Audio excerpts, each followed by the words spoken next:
Vamos a hablar del proceso de licuefacción como una de las aplicaciones para nuestro curso de termodinámica. Nos dice que tenemos un proceso de licuefacción que básicamente es la condensación de un gas.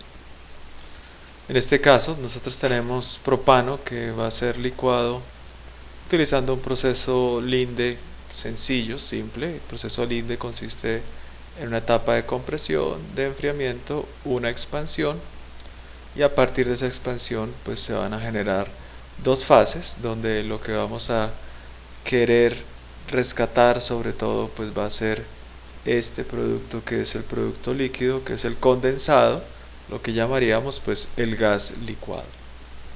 En este caso particular nos dice que pues se alimenta la alimentación fresca del reciclo y se comprimen hasta 60 bar, es decir, tenemos una alimentación fresca, tenemos un reciclo, ambos se alimentan a un compresor. Aquí pues en este compresor la presión que tenemos pues es de 60 bar, y después ese gas, cierto, se preenfría hasta los 300 Kelvin, es decir que considerando que no hay caída de presión alrededor de ese dispositivo, vamos a tener esta corriente 4 a 60 bar y a 300 Kelvin. Listo. Entonces, una vez ahí, entonces ese vapor pasa a través del intercambiador de calor para un enfriamiento adicional, y después de esto, entonces él se enfría y después de esto pues se expande a través de una válvula de expansión, ¿cierto? Entonces aquí vamos a tener una expansión donde vamos a conseguir una presión pues de un bar. En ese caso pues ahí ya se presenta un equilibrio de fases donde va a ingresar a este separador de fases y vamos a tener pues aquí un vapor saturado, ¿cierto? Donde la presión de este pues es un bar y la temperatura de saturación, y aquí vamos a tener un líquido saturado, ¿cierto? Un líquido saturado y la presión pues va a ser a un bar. Entonces aquí se expande. Al expandirse, aquí ya tenemos una corriente con dos fases que se separa en esta unidad. Luego nos dice que bueno, él sale a la temperatura de saturación, que ya hemos dicho como vapor saturado, y pasa a través del intercambiador de calor y sale a 295 Kelvin. Entonces aquí vamos a tener en este estado vamos a tener pues un bar y 295 Kelvin. Nos preguntan cuál es la fracción de gas que puede ser licuada en el proceso. Entonces teníamos primero este 1 y segundo nos dice cuál es la presión que maximiza esa fracción que se puede licuar.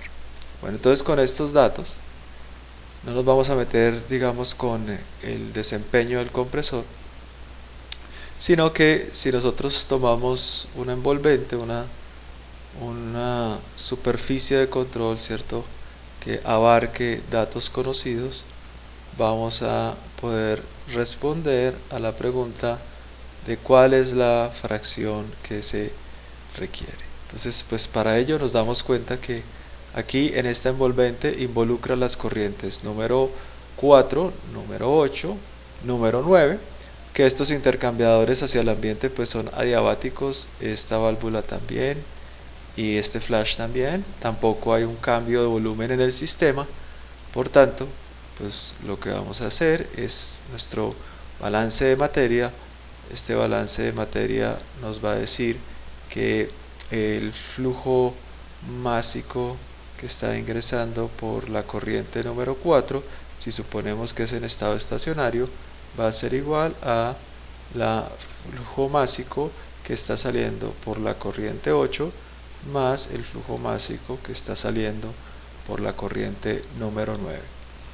El balance de energía lo que nos va a decir es el flujo másico de la corriente número 4 por su respectiva entalpía. La entalpía en esa corriente, las condiciones de 60 bar y 300 Kelvin, va a ser igual a flujo másico o flujo molar en la corriente 8 por la entalpía de la corriente 8 más el flujo en la corriente 9 por la entalpía en la corriente 9.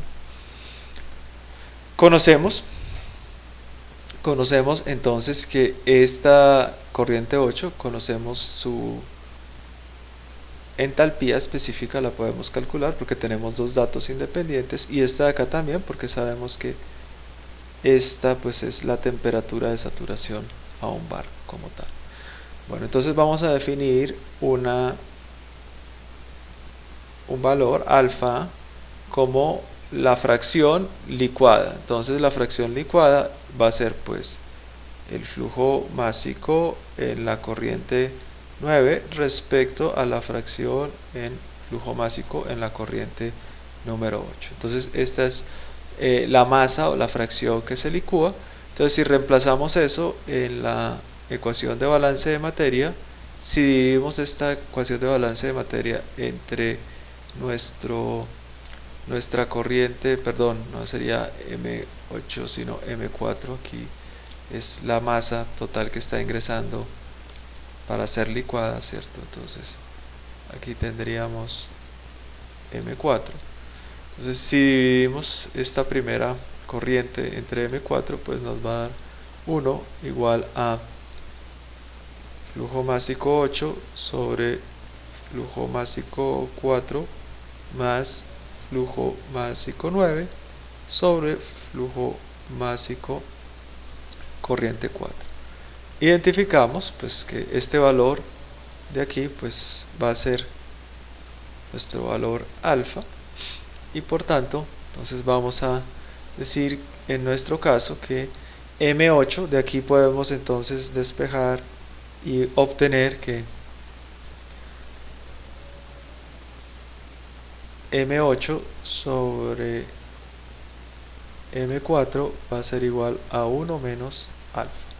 Entonces de aquí obtenemos eso. Ahora si nos venimos a nuestra balance de energía, pues podemos dividir todo entre M4 y nos va a quedar entalpía en la corriente 4 igual a flujo másico 8 sobre flujo másico en la corriente número 4 por la entalpía en la corriente número 8 más flujo másico 9 sobre el flujo másico en la corriente número 4 por H9. De ahí pues reconocemos que M8 sobre M4, de acuerdo a nuestra definición de fracción de condensado, sería 1 menos alfa por la entalpía en la corriente número 8. M9 sobre M4 pues es la fracción de condensado H9. Listo.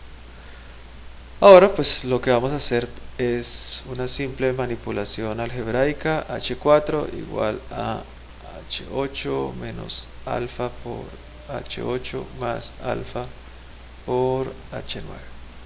En este caso pues podemos agrupar alfa, ¿cierto? Entonces vamos a escribir primero H4 menos H8 igual a alfa factor de H9 menos H8. De aquí entonces podemos decir que alfa, que es la fracción de condensado, será H4 menos H8 dividido H9 menos H8. Listo. Entonces lo que tenemos que hacer primero es poder llegar a calcular esta temperatura de saturación. Como estamos trabajando con la descripción del equilibrio utilizando ecuaciones de estado cúbicas, lo primero que vamos a hacer es averiguar la temperatura de saturación de esa corriente para poder calcular cuál es este valor de la entalpía en la corriente número 9. Entonces la temperatura de saturación va a establecer que el coeficiente de fugacidad del líquido a un bar y la temperatura de saturación debe ser igual al coeficiente de fugacidad del vapor a la misma presión y a la misma temperatura. Como estamos trabajando con una ecuación de estado cúbica, aquí pues necesitamos la raíz del líquido y aquí colocamos la raíz del vapor. Realmente pues lo que vamos a hacer es coeficiente de fugacidad del líquido menos coeficiente de fugacidad del vapor igual a 0, y eso pues va a ser una función de la temperatura de saturación. Cuando logremos calcular esta igualdad de coeficientes de fugacidad, vamos a obtener la temperatura de saturación. Y pues ya con base en eso podemos calcular las entalpías de cada una de las corrientes. Entonces en este caso vamos a utilizar el enfoque residual, que va a ser la entalpía como gas ideal a la temperatura de la corriente más la entalpía residual a la temperatura de la corriente a la presión de la corriente, ¿cierto? Pues, y en este caso, para hacerlo más explícito, a la fase de la corriente. Bien, donde pues esta entalpía de gas ideal pues será la integral entre la temperatura de referencia y la T de la capacidad calorífica de T, y bueno, esta parte de aquí pues la calculamos, la entalpía residual en la corriente K la calculamos utilizando pues una ecuación de estado cúbica. En este caso vamos a trabajar con la ecuación de Penrose. Entonces lo que vamos a hacer es calcular cada una de esas entalpías y a partir de eso pues calculamos nuestro valor de alfa, que es la fracción de condensado.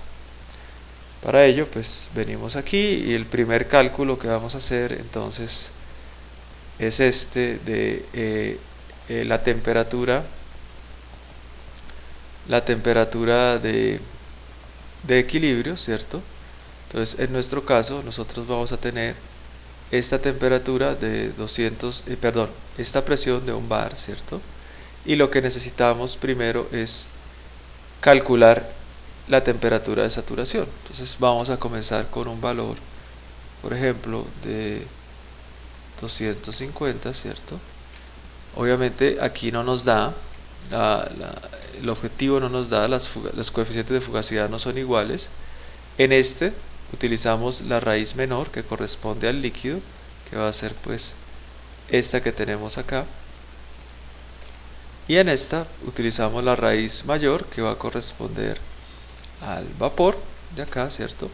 Entonces lo que vamos a hacer pues es, venimos a la función de Excel de buscar objetivo.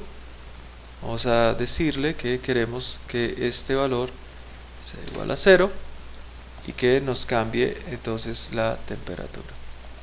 En este caso él va a iterar y va a encontrar que la temperatura de saturación es 230.68 Kelvin. Entonces esta es la temperatura de saturación. Entonces ya conociendo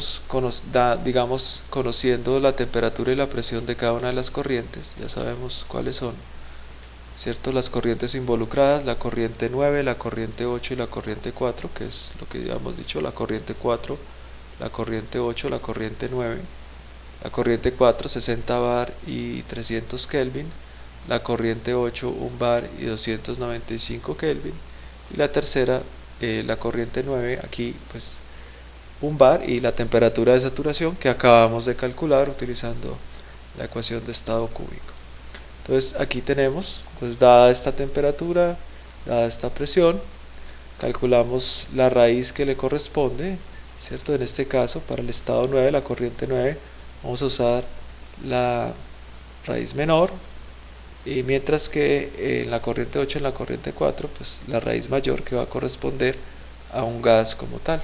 Con estos valores de raíces pues venimos y calculamos las correspondientes entalpías residuales. Mientras que si queremos calcular la propiedad como gas ideal, ¿cierto?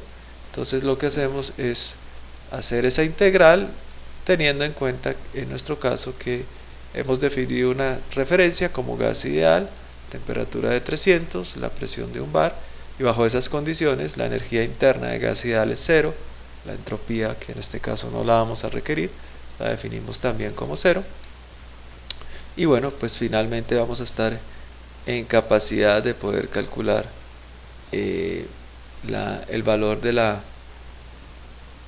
entalpía, ¿cierto? Como en este caso, como definimos U, pues va a ser U más P por B, que P por B pues es Z por R por T, Z por R por T.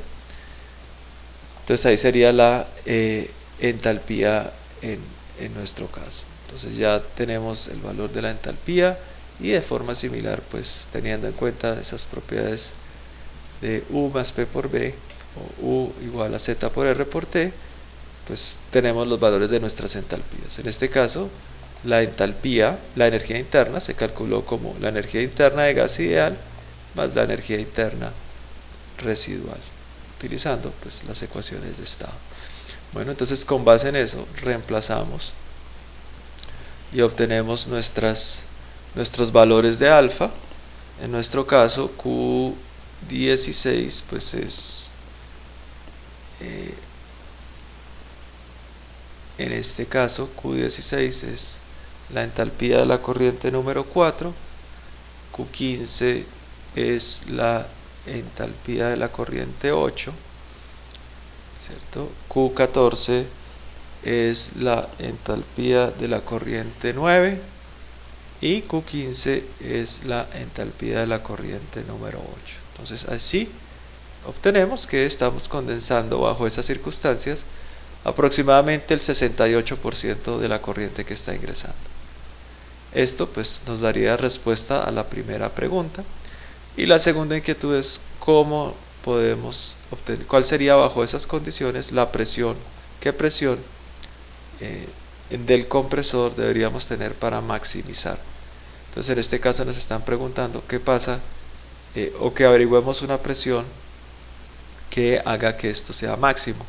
Entonces lo que vamos a hacer, pues básicamente venimos aquí, ¿cierto? Y mediante la ayuda de Solver vamos a maximizar este alfa, que sea máximo, cambiando ¿cuál celda? Pues la celda correspondiente a la presión de esa corriente. Y pues básicamente lo que vamos a hacer es querer resolver.